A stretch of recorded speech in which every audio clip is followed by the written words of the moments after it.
Okay, this is Block 7, The Greatest Generation, Section 2, Rise of the Dictators, with the section Hitler Marches to War. From the time of his ascension to power in 1933, it only took Hitler 6.5 years to be ready to launch his war against the rest of Europe. As we have seen, he took Germany out of the League of Nations in 1933, and in 1935 he reintroduced conscription, which is forced military service to the people of Germany. Both of these, conscription was against the rules of the Treaty of Versailles, but Britain and France, with commitments, colonial commitments and imperial commitments and fear of another war, did nothing.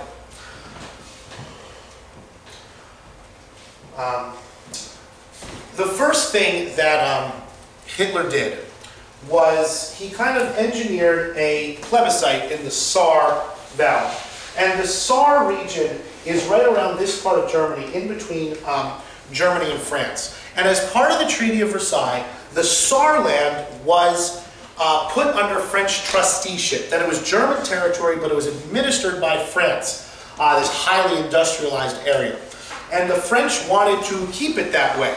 They did not want the Germans having the coal and the iron that you could mine in the Saar, because coal and iron is what you need to make an army.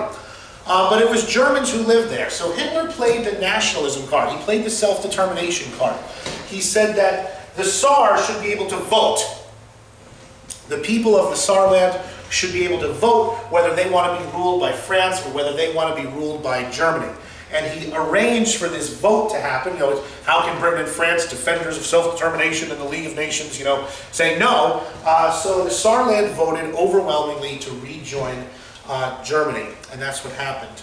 The next thing that happened in Hitler's march to war was in 1936. Here on the map, this light green area, this is called the Rhineland. And it's called the Rhineland because that's the Rhine River right there. It is part of Germany. It has always been part of Germany. It was part of Germany that, according to the Treaty of Versailles, was forever and ever to be demilitarized. No German troops could be in the Rhineland. And as you see, this is the border between France and Germany. The French had no desire to have German troops sitting there on the border with them and on the border with Luxembourg and Belgium and the Netherlands.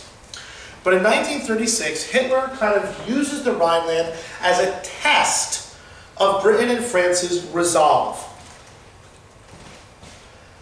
Germany is much weak. France has the best army in the world, or what was assumed to be the world's best army in 1936.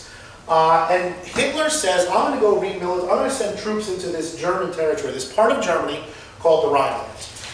And he does. His generals beg him not to. His generals say, you know, Hitler, when the French attack, we will have to retreat. It will be terrible for you, it will be terrible for Germany, it will be terrible for the government. Hitler, though, had an excellent measure of the psychological state of France and of Britain in 1936. And in 1936, Hitler's troops, here they are, marching across one of the bridges. They marched into the Rhineland. Britain and France complained, they sent off letters, they held meetings, but in the end, they do not act. Britain and France do not act when Hitler remilitarizes the Rhineland. It was a great victory for Hitler, not only over the British and the French, but over the German army as well. The army had always kind of been anti-Hitler.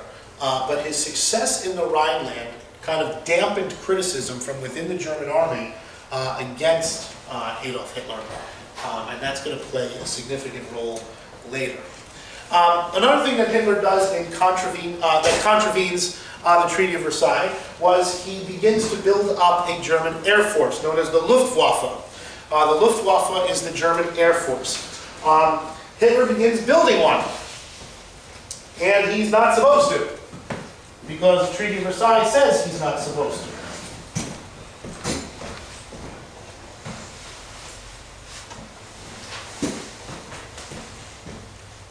In the 1930s, he starts to build up this air force until it becomes one of the most advanced, one of the largest in the world, and certainly one of the most advanced in the world.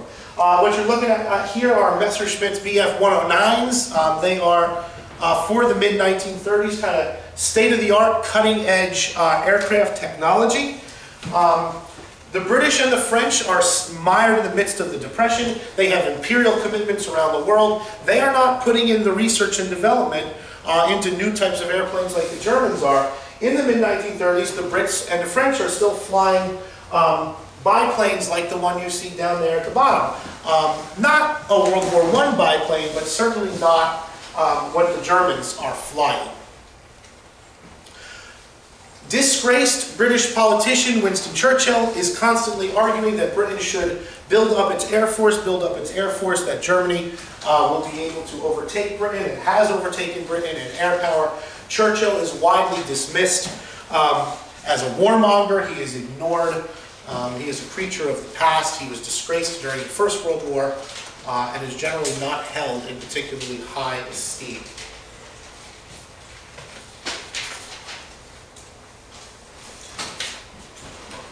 Hitler then moves on the German-speaking nation of Austria.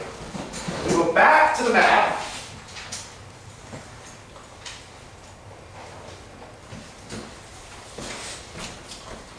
This is Austria. It is ethnically German. It is German-speaking.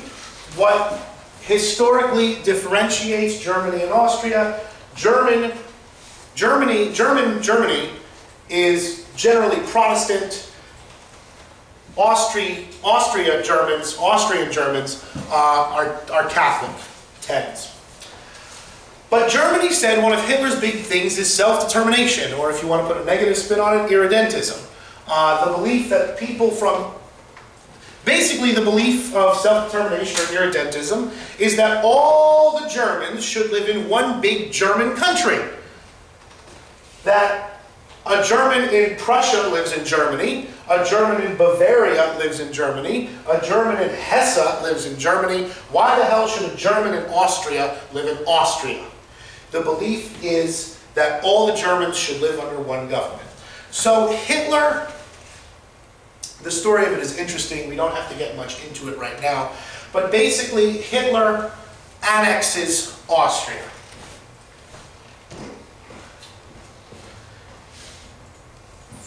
In a move known as the Anschluss, the annexing, Hitler annexes Austria.